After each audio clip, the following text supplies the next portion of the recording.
Greetings interwebs, this is Jacket Kate. I wanted to bring my exploration of game design over to YouTube for a while now, but I've been struggling to find where to get started, especially while keeping up with the other videos I upload and occasional streams I do. So for now I decided to start a weekly short series where I talk specifically about any sort of game development that I've done over the week. As you may already know, I made a silly little fan game for April Fools, and after some back and forth I decided to expand more upon it before going back into more original projects. It's a little arcade shooter where you shoot Kremlings and avoid shooting the Kongs. As is the current build from April Fools, I only made 2 of the 5 Kongs from DK64 when the original fan game that this April Fools project was based off of had 5 Kongs specifically from DK64. So between when I've last talked about this game and now, I've implemented the other 3. Granted, it's all subject to change, but for right now, I have a sprite for each of the 5 Kongs, and they each have an ability when you right-click them after collecting the bananas. Most recently, I made a little hint prompt. Now in certain levels, you can hover the mouse over Squawks the parrot, and he'll give you a little hint of what to do for that particular level. It's mostly just extended tutorials, so not every level's gonna have it, but I'm kinda surprised how many levels I was able to think of something. And that's just of the levels that already exist. Now that I built a character for each of the Kongs that are going to be in the game, I should probably get to implementing them into actual levels. So I guess I'll let you know how that goes next week, assuming I don't get caught up in video editing along the way. Time for another filler short to make up for the fact that I didn't do a weekly progress I made in game development. Well, before recording the first short of this series, on top of making the Kongs, another thing I was working on was breakable blocks, because that was an element that affected the level design in the 27 build of this. So if I was gonna replicate the level design in the new version, I'd have to remake those blocks. Instead of just making a shootable block, a break by collision block, and a wood block, I decided to combine them all into one single object this time.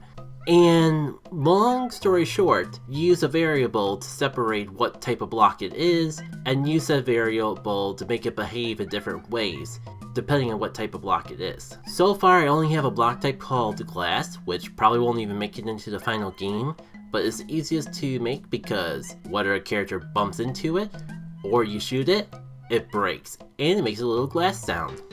There's also a little nuance where if a character is light enough, they'll just bounce off it without breaking the block, which could lead to some interesting game design. Granted, it's hard to push amazing game design elements out of a game where the only objective is to shoot one object over and over.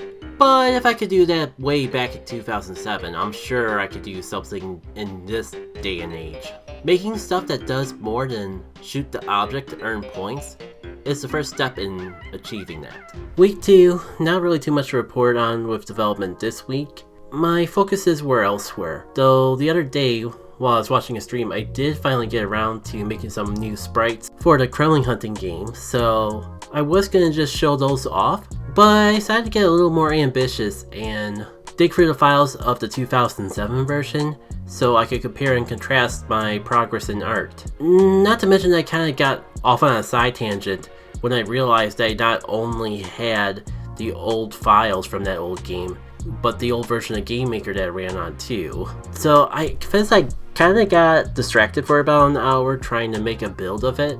That included some of that previously unreleased content, or at the very least record some footage of it. That all didn't pan out as well as I hoped, but at least I still have everything there, so I can always attempt again in the future. I just felt like I was getting too distracted when working on this fan game was already a distraction from my main development goals in of itself. Who knows, I might just hit the export button and see what happens.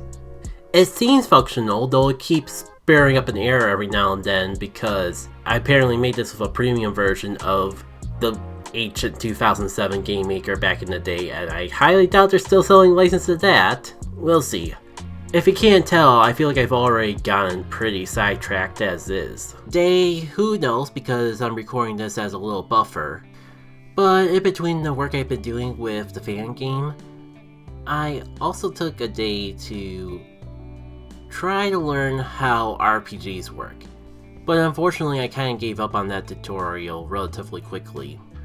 Granted, I wasn't in the best mood at the time, so I didn't give an honest effort, but instead I ended up messing around with the knowledge I did have to create a sort of class system. After all, one of the biggest things that draw me to game design is being able to make my own dream game. And said dream game does have a lot of specific elements already in mind, including the class system. So on this day I decided to mess around with God to make a fairly basic quote-unquote class system. I don't really even want to count it because it's not connected to anything, but it did help me feel better about everything else, so even if I end up scrapping this, I'm still happy that I did it. Long story short, there are the soul spirits, and you get different classes by having different combinations of them. You get more soul spirits by clicking them, up to 5, and when you make the combination of them you want, you click the button and get a class accordingly. Granted, it's just a name, but it's a good first step. I go into details, but this is supposed to be a short video. I will say it was built off a series of if-else statements, and there's only like 5 classes programmed, 1 if you're exclusively fire, 3 depending on which other element has the biggest priority, and a mixed class for all other scenarios. First thing I want to do if I go back to expanding this program is figure out a way to build it without relying completely on if-else statements. Or at least make sure if-else statements is the most efficient way to build it before I commit to it. I'm aware of switches, or in God's case, the match statement. I'm just not sure if this is too complex for something like that yet. After that, the next thing I want to do is make more classes, and maybe even extend it to other party members, who would each have their own scenarios of which classes they get from which combination of spirits. Oh yeah, I didn't even talk about the soul spirit lore, but I don't have enough time in the short for that. Maybe check out this video in the video card for more if you're curious? Yeah, that'll do the trick. Wait, what if you're watching this on TikTok? Shoot! There's not really much I can do about that.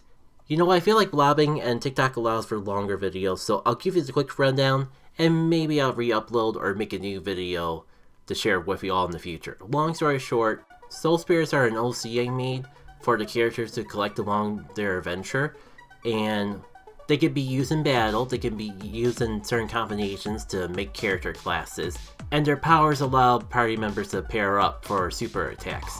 If you're familiar with Golden Sun, it's essentially the gen system, minus team-ups replacing the summons, and maybe having a little bit more of a Pokemon element where the party members actually get to bond with the soul spirits. That may not actually affect the gameplay though, that may just be for lore building.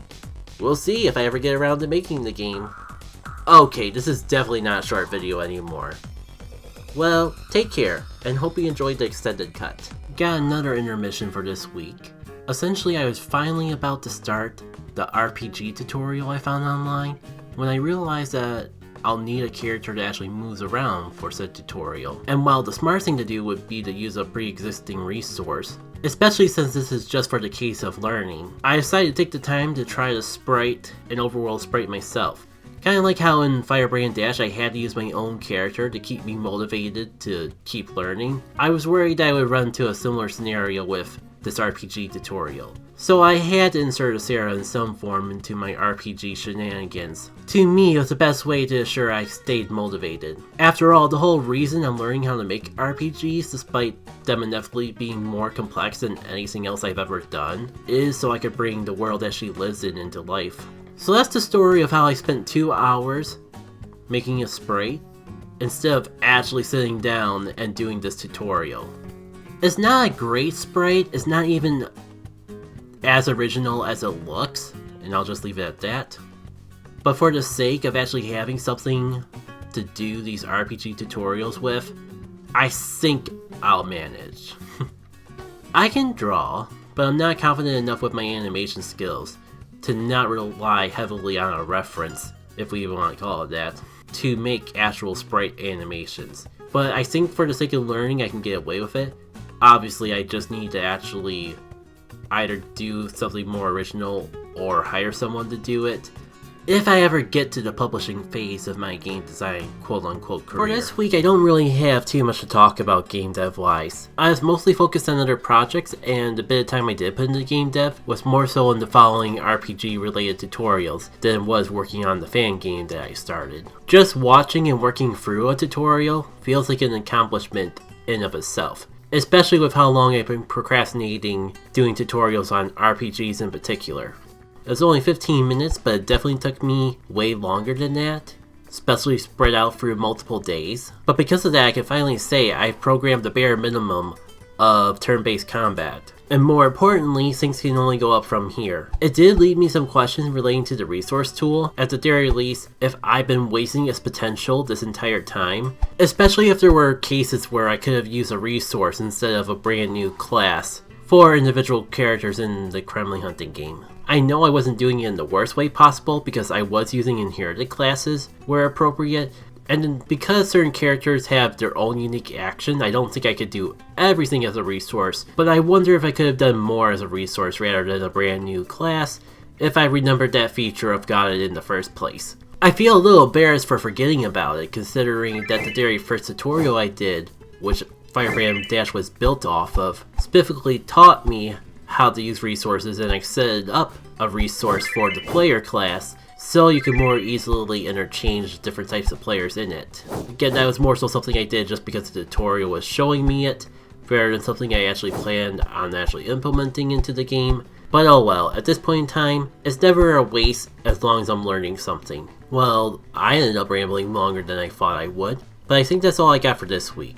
As I spend less time on the fan game and more time towards personal projects, I have found myself pondering if I should keep up with this weekly or do it a little less frequently. But we'll see how I feel once I get through the backlog. Until the next time we meet, take care. While I've been kinda on and off again with actual game development due to juggling some other hobbies like drawing and finishing up videos for the Pokemon playthrough that I'm currently doing, I can at least say that I've taken those sprites that I made earlier on in the month and added some programming in them, so now they're interactable enemies within the game, even if I haven't made levels to implement them all quite yet. Like the claptraps, which not only are smaller targets, but have a secondary feature that's kind of a callback to the Donkey Kong Country cartoon. If they bump into something made out of wood, they eat it, which destroys said wooden object. This was a feature that I felt I had to re-implement into this edition of Kremling Hunting, cause breakable blocks in their various forms were a key factor when I first made Kremling Hunting. But the details on the breakable blocks is another story for another short. In addition, I've done work on recoils, an enemy from Donkey Kong Country 2, where in here their gimmick is that they'll jump up in the air, making them unable to be shot for a little bit. In my 2007 version, I noticed that they also were able to jump over walls. On one hand, being able to jump from one blocked off area to another would spice up the game design, but on the other hand, that would mean they could also go into the UI, kind of like the issue I had with that feature in the 2007 build of the game. So until I've taken more time to consider all my options, they shall remain contained. Next we have the bristles from DK Country 3. Their gimmick is that they're worth more points, but when you shoot them, they curl up into a ball, and if they bump into friendly characters while in this ball state, they'll actually deduct from your score. These took a bit to balance, but I don't have time to get into that today. Next we have the ghost critters from DK64. Similar to the recoils, they'll occasionally just turn invisible flat out altogether, but unlike the recoils, the ghost critters can still interact with their environment while they're invisible to some degree. For instance, characters that are easily startled, like small monkeys or Chunky Kong, will freak the heck out if they bump into them, visible or invisible. And I've been playing around with additional gimmicks with them to see what sticks, like certain Kongs being able to disrupt their invisibility by bumping into them while powered up. Last for now are the Gawnies, the beavers from the Donkey Kong series. For now, they're just a reskin of the critters that's a slightly smaller target, but I got much bigger plans for at least one of them in the foreseeable future. Today I want to dive into a little more detail with the balancing of the bristles. As I mentioned in a previous short, their gimmick is that when shot, they curl up into a ball that bounces around and hits enemies and allies alike, to the point where it could be a real detriment to your score if they end up in an unfortunate scenario. In a game where all enemies and allies alike move randomly, this seems like an incredibly bad idea, but I think the sentiment I was trying to go for back in 2007 was that you had a bit more agency over where the bristles went. They would start curling up in a ball and move in a random direction, but if you shot them while they are curled up, they would reverse their movement. In theory, this gives enough agency to not make it feel unfair if you lost points to them. However, in practice, I don't think it really panned out that way, especially when recreating them for this game. So I decided to add a few additional features to their functionality to better balance them. First off, I made the bristles much more valuable. Not only are they worth the most amount of points out of any enemy that I've implemented so far, but they also progress you through a level twice as fast compared to the average critter. But even that wasn't enough to stop the unfortunate situation of a bristle getting stuck in between two Kongs and duplicating your points so fast that it went into the negatives. So I made some additional adjustments. First, bristles now have a factor called collide penalty. This number determines how many points are lost when it collides with something like a Kong, and it can be adjusted per bristle. For example, if a level has like 5 bristles, maybe the point penalty shouldn't be 5, maybe it should only be 1. That way, a couple of bristles don't just gang up on one Kong and completely decimate your score. This also means I can adjust the penalty per level by adjusting it on each individual bristle in the level. A factor that I think could come in handy for high scoring or low scoring levels. But my true secret weapon in ensuring that the bristles don't snowball out of control are static variables. These are the max penalty and current penalty variables. As mentioned before, these are static variables, meaning that they are shared by every instance of a bristle throughout the entire game. So regardless of if there's 1 bristle or 20 bristles in a level, the maximum amount of points you can lose to them remains the same. Every time a bristle runs into a friendly object, we run a check. Every hit racks up the current penalty, and if that current penalty is higher than the max penalty, we just tell the game, no, you're not allowed to take away points anymore. That being said, every time you shoot a bristle, that current penalty goes back down, allowing you to lose points again. As it'd be a bit boring if you could just wait out the penalty and then start farming bristles for all the points you desire without any sort of consequence. So what do you all think? I might need to test and balance a bit more before I feel fully confident in this system, but even as is, I think it's a far step up from how bristles used to behave. This week I want to focus on my breakthrough with pop-up menus. May not seem like the most exciting thing on paper, but it's a big deal for me because it combines 2 aspects of development that I've been struggling with so far. Menus in general, and the concept of creating and destroying objects on the fly. To be fair, I've gotten the hang of destroying things, but creating objects mid-game has been something I barely even considered up to this point, let alone know how to implement. I forget how I stumbled upon it, let alone what tutorial it was, but there was a tutorial that gave me the idea of creating a canvas layer and preloading a path to a menu, which I would store for later use. When it was time to summon said prompt, I would use a combination of the instigate function and add child function to add it onto the canvas layer on the fly, and essentially delete it when I was done. Now granted, there's a lot more going on behind the scenes, but I think that's the basic skeleton of how I made those menus work. So far, I've used this technique for 2 different prompts, but I only have time to go over one of them today. So for this first one, I use this technique to have the player confirm if they really want to reset the high score of the game before actually going through and deleting the previous high score. In the options menu, there's now a button called Reset High Score. When you click it, this prompt appears, asking if you're sure you want to go through with the action. You hit no, nothing happens and the box just goes away. If you hit yes, there's a little explosion sound, and if you go back to the main menu, you'll see that we've deleted the high score. So next week, hopefully we can go over the other cool thing that I've done with this little technique. These past few weeks I've been making so much, I'm not sure if I'm going to have the time to make a short for every individual thing, but hopefully that at least means I can build up a backlog. Hold on to your socks everyone, because if you thought what I did last week was pretty cool, then this is going to knock them right off. While I struggled with programming true accessibility in the games I create, the attempt to do so has pushed me to add more options into the games than I would have otherwise. It's the main reason that Kremling hunting does have an auto fire feature, even though I was hesitant at first, out concerned that it would break the game wide open. This next feature is in a similar vein, where instead of right-clicking on a particular Kong to trigger a power-up, there's now a toggle you can turn on to do with the spacebar instead, no targeting required. If you've been following along, or are one of the unlucky people to have tried the 2017 build, then you may be wondering, Jackie K, how the heck do you handle when there's multiple Kongs on screen then, because the power-ups are Kong specific? Well, hypothetical strawman, who I'm probably projecting way more knowledge of my work than the average person actually has, that's where the cool thing that I stumbled upon last week comes in.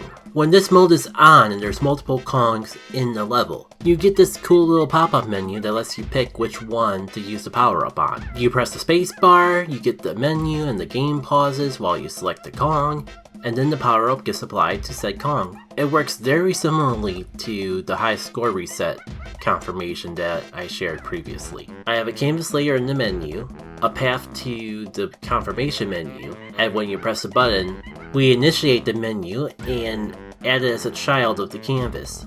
It took a bit more finagling than you would think, but the code is even implemented in a way where it'll only show the Kongs that are currently appearing in the level, and it even handles the situation where there's only one Kong on screen, where it'll just skip the menu and automatically apply the power-up accordingly. You know, I'm kind of falling in love with these features that I'm adding.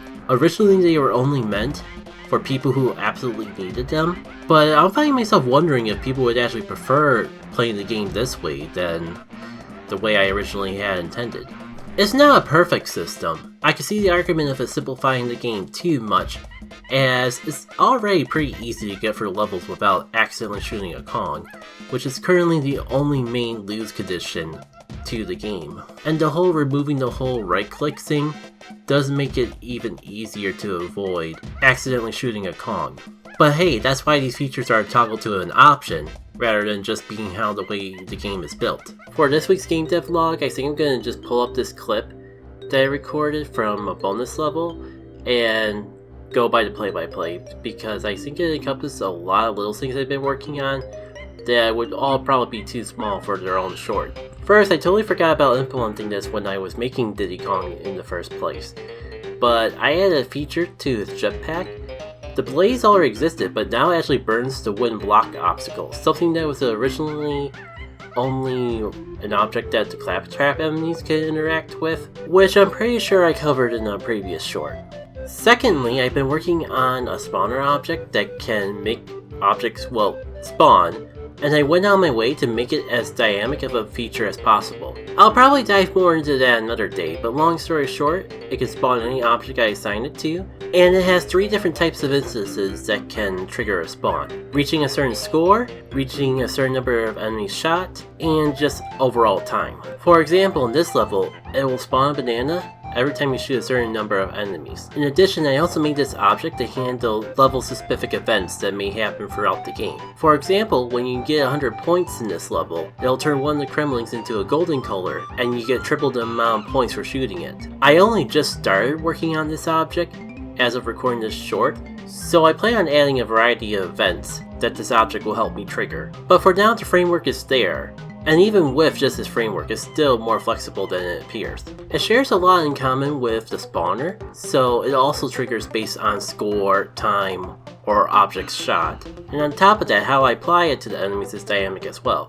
It can be applied to only one ever, one at a time every time I meet the quota set, or to everything on screen that's applicable. Well, I can't say how far I'll go with the spawner and special event tools, as I can already sense scope creep coming in, but as long as I wish, I see a lot of potential in spicing up level design with just these 2 tools alone. So this week I took a little break from the project I'm currently working on to revisit the platformer I did way back. Well, maybe not as way back as I thought, but the plan was to focus on this fan game until I'm done with it, and go from there. However, I had this temptation to make this joke level for Firebrand Dash that I just couldn't get out of my head, and I think I made enough progress to take a little break and go back to working on something a little more original. However, in order to make the joke level work, I had to implement some things that I didn't have in the Firebrand Dash yet. Things I was initially going to wait on until I was serious about going back to it. So after a lot of reacquainting myself and fiddling around with the code,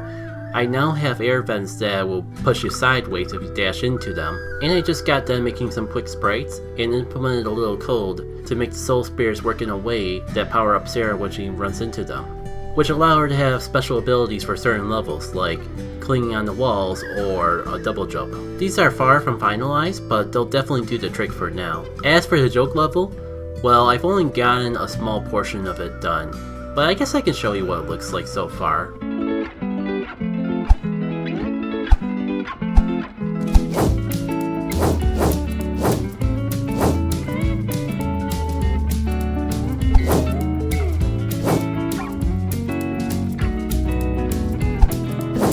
But yeah, for a joke level, this is taking way too long, so maybe I'll put this back on the back burner until I've made a little more progress with Kremling hunting. So, in my 2007 build of Kremling hunting, there was the main campaign, but also a side game known as Endless Mode. In it, you would rotate for 5 levels, each featured around 1 of the 5 congs of the game, where objects would infinitely spawn into each of those stages until you miss enough targets to lose the game.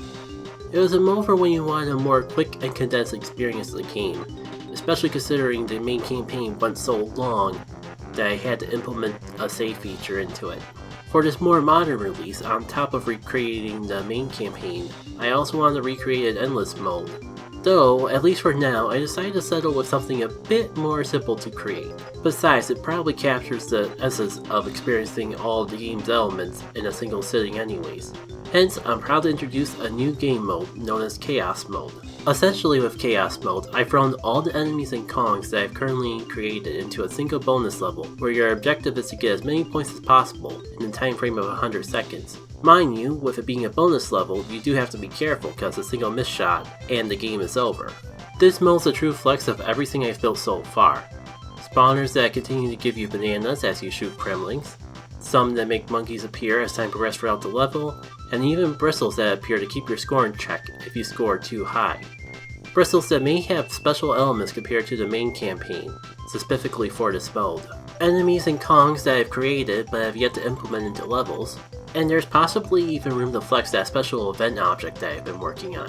Plus, as I continue to make new elements to use in the main campaign, I'm sure Chaos Mode will continue to expand and evolve. You'll have to see what makes it into the final cut by the time I update the game again over on itch.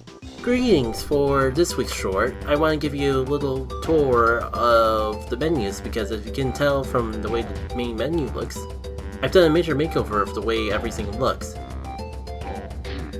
You see, like, I made a little custom art for the title screen here and just the text to look a little bit more pretty, including all the buttons here. I'm not sure if I ever talked about it before, but yeah, there's background music to all this. Seeing this might be a bit smaller because when I was adjusting the texts, let's just say it's part of the UI overhaul. The volume settings are the same as before, but the new thing here is that there's a little test button. You press the button, you get to hear the sound effect. Regardless on how loud or soft it is.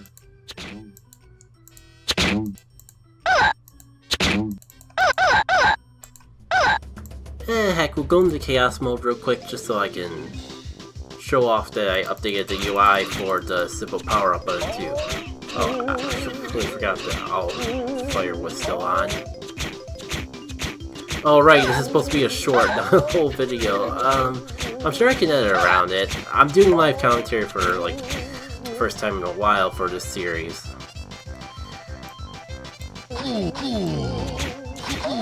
Mostly because I've been off a little bit of a still with the way Pokemon XG recordings have been going up of late, and I wanted to have compensation of the whole mess that been currently going on with it in some shape or form.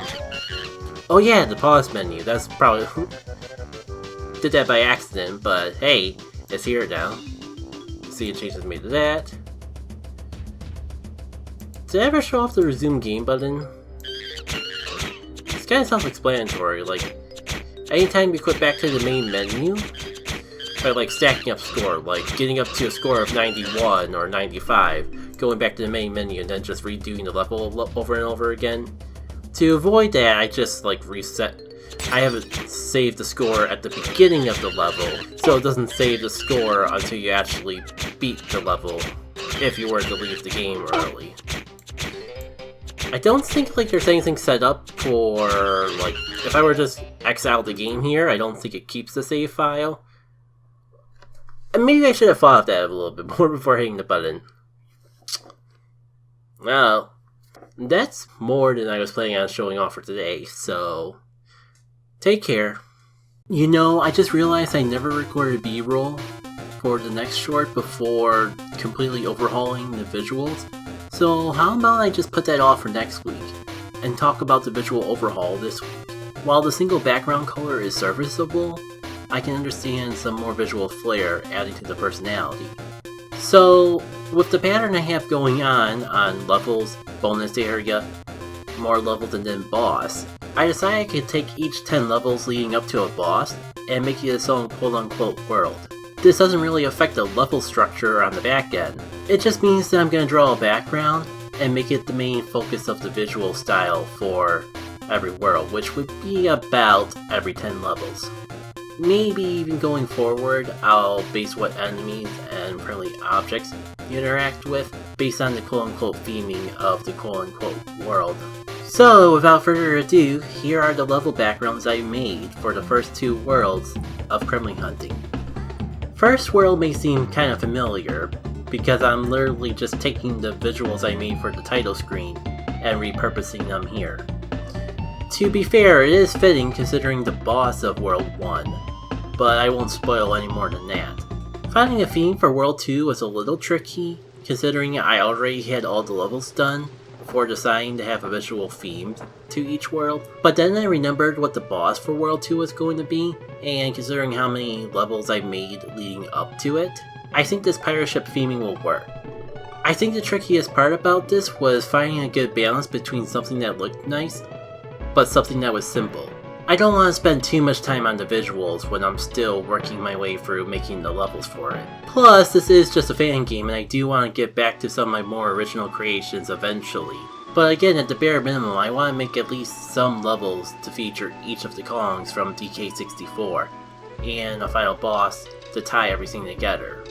So we'll see how long it takes before I'm fully done with all this, especially considering I still have 3 Kongs worth of levels to go.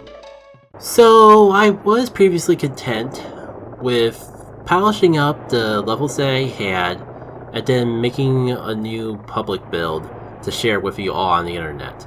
But somewhere down the line, I changed my mind and wanted to add about 5 more levels and a new boss fight, making the current build go up from about 15 levels, including bonuses and boss, to closer to 20 with a new second boss. And if that wasn't uncontrollable scope creep enough, instead of just taking all the elements, including baddies and level structures that I've already made, the ambitious me got carried away and added even more stuff.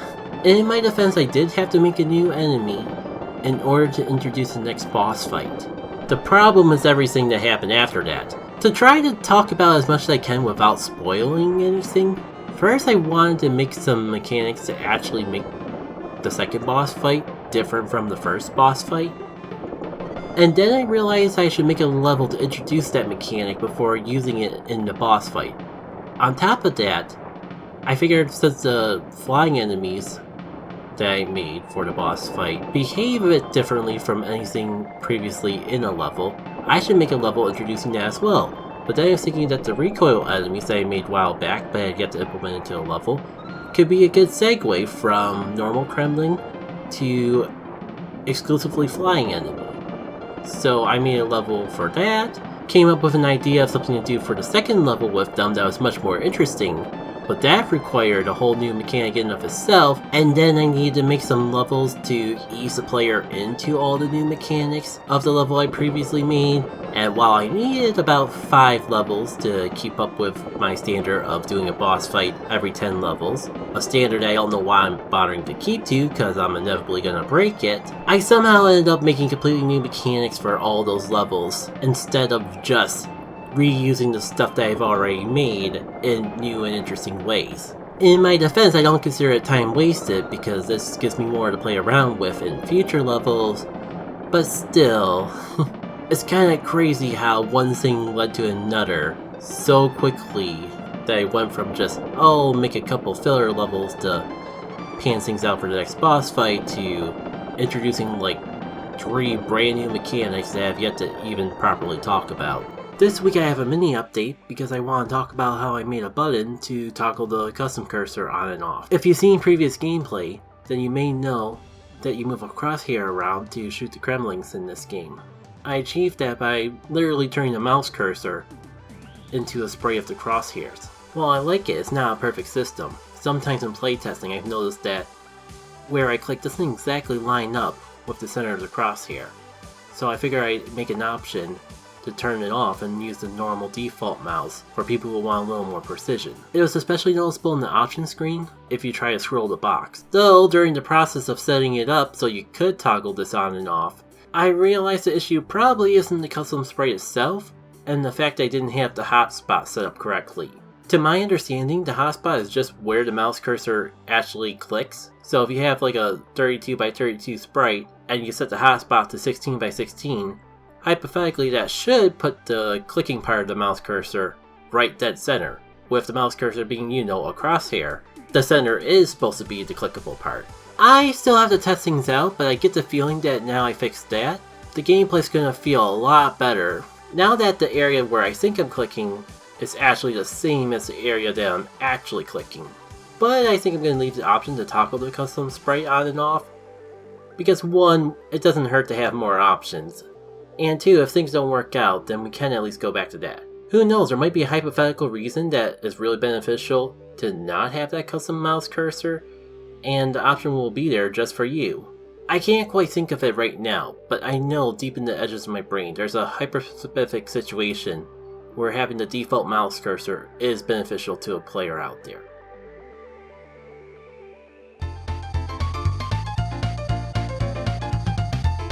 You will give me an egg. You will give me an egg.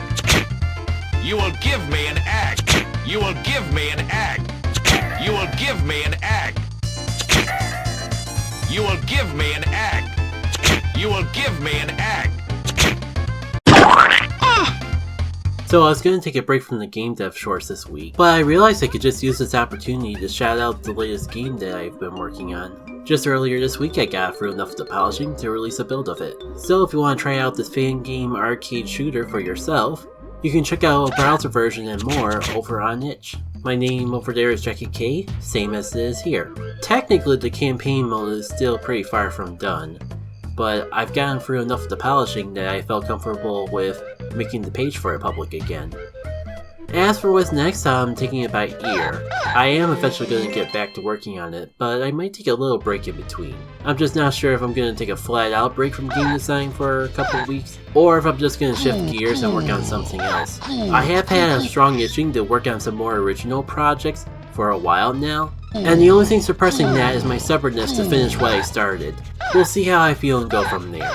As for this YouTube series itself, I still got plenty to talk about even if I don't work on anything new, but with how much I've been putting into videos in general on the channel, I might take a couple weeks off just to chill and work on things at my own pace and not have to worry about recording voiceover and editing. I don't know yet, but I figure I'd give the warning in case there is no short next week or the week after.